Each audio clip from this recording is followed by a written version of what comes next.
Pemirsa ring sejeroning namponin akeh nyane pengembangan perumahan sane durung ngajuang permohonan utawi nyukserahang PSU prasarana, sarana dan utilitas umum. Kepala Dinas Perumahan Kawasan Permukiman dan Pertanahan Perkimta Buleleng Ninyoman Suratini gesang mangde pengembang digelis nyukserahang PSU.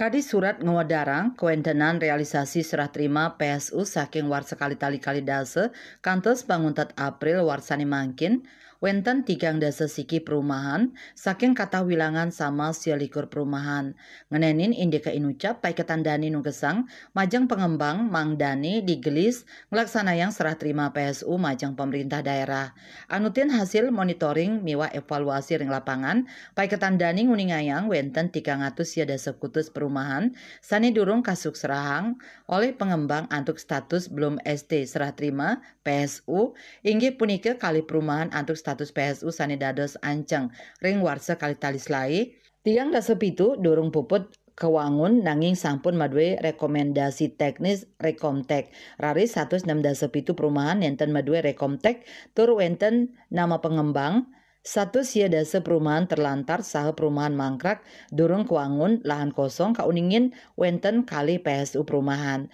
Tetujuan nyani mangde ringgalah pungkuran sayuwakti kapasti kayang becik kewentenan nyani tur indik pengelolaan PSU oleh pemerintah Kabupaten Buleleng. Ya Sri Yuli Bali TV.